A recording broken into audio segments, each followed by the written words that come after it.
the penultimate entry in a delightfully offbeat action series. SHUBIBINMAN 3 marks an important turning point for Messiah's franchise. It's the first episode to take advantage of the CD-ROM format, introducing voiced animated cutscenes and a more ambitious overall presentation. SHUBIBINMAN 3 lands on CD-ROM. This time, the gameplay gets a serious boost. In addition to the usual beat-em-up action, players can enjoy fun extras, like voiceovers and anime-style cinematics. The game follows the heroes Taido and Kyapiko, with a main storyline focused on the mysterious princess from the other world. Drawn in by its cinematic presentation and charming atmosphere, I eventually picked up the game. Did I end up regretting it?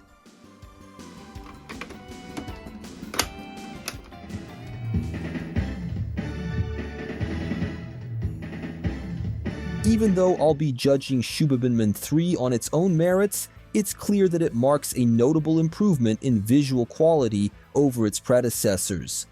The attention to background detail, tasteful use of color, and more refined character and enemy designs all stand out. I also appreciated the variety in the environments. Over the course of 5 stages, there are no fewer than 15 distinct areas. Of course, the visual quality isn't totally consistent, but overall, this third installment is a strong visual success.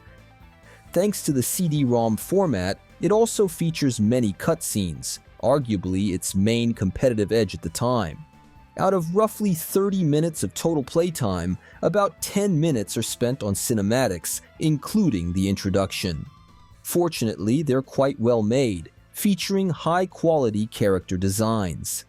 When it comes to the soundtrack, my assessment is fairly similar. While the music itself isn't particularly memorable, it makes good use of the CD format and suits the game's atmosphere, a cross between Sentai heroics and action movie flair. The sound effects, however, are much cruder. Some are even intrusive, such as the repeated voices and impact sounds made by our 2 protagonists. Let's move on to the controls, which mark a return to basics.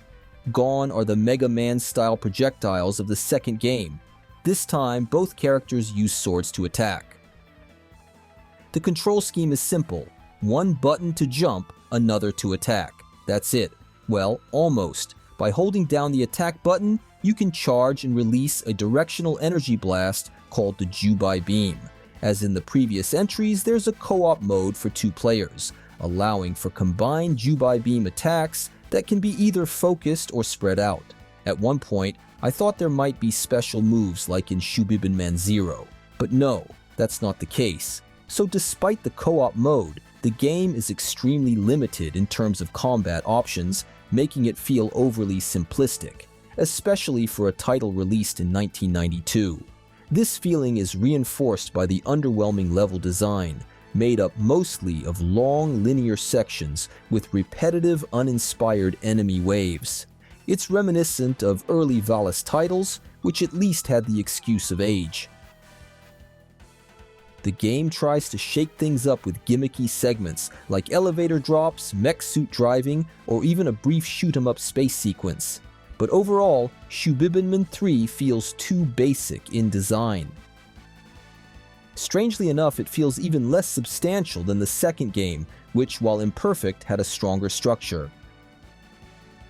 Bosses follow the same disappointing trend, offering weak attack patterns, particularly the final boss, who's emblematic of the game's overall lack of challenge. This is compounded by many rough edges, especially in collision detection. You'll notice it in the platforming sections, but also during fights, where attack ranges are unclear. 2 sequences stand out as particularly sloppy. First, the mech suit scene where the sound effects mysteriously vanish and hitboxes go haywire. Second, a high-altitude section where the player is bombarded by nearly unavoidable pods. It seems the developers were fully aware of the game's imbalance and shortcomings, so they compensated by drastically lowering the difficulty, throwing health pickups everywhere, and even giving players temporary invincibility with no real explanation. The result? The game can be finished in one sitting with zero resistance. Ultimately, SHUBIBINMAN 3 feels more like an anime episode with gameplay interruptions than the other way around. If you're after a visually rich experience with lots of cutscenes and a decent soundtrack, this third installment might be for you. But if you're looking for a solid action game, look elsewhere. And while it's clearly aimed at a younger audience, that doesn't excuse the dreadful lack of polish and its pitifully short runtime.